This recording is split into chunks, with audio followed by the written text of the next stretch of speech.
মোহিনী একাদশী। বৈশাখ মাসের শুক্লপক্ষের একাদশীকে মোহিনী একাদশী বলা হয়।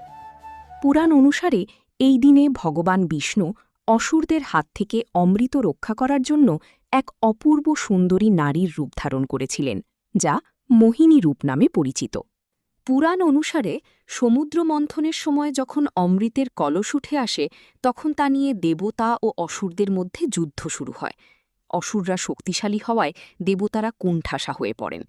তখন ভগবান বিষ্ণু দেবতাদের সহায়তায় মোহিনী নাম্নী এক মায়াবী সুন্দরীর রূপ ধারণ করেন।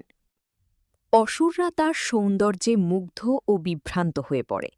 এই সুযোগে মোহিনীরূপী বিষ্ণু অমৃতের কলসটি নিয়ে নেন এবং কৌশলে তা দেবতাদের পান করিয়ে তাদের অমর করেন। এই শুভ তিথিটি স্মরণে রেখেই মোহিনী একাদশী পালন করা হয়। মনে করা হয় এই ব্রত পালন করলে মানুষের জীবনের মায়া, মোহ এবং সমস্ত পাপ থেকে মুক্তি পাওয়া যায়। মোহিনী একাদশী পালন করলে বহু জন্মের সঞ্চিত পাপ থেকে মুক্তি পাওয়া যায়। এই একাদশী মানুষের মনের বিভ্রান্তি ও জাগতিক মোহ দূর করে আধ্যাত্মিক শক্তি বৃদ্ধি করে।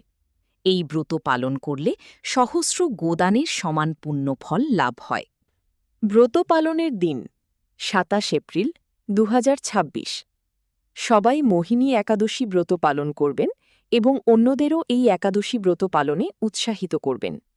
হরে কৃষ্ণ।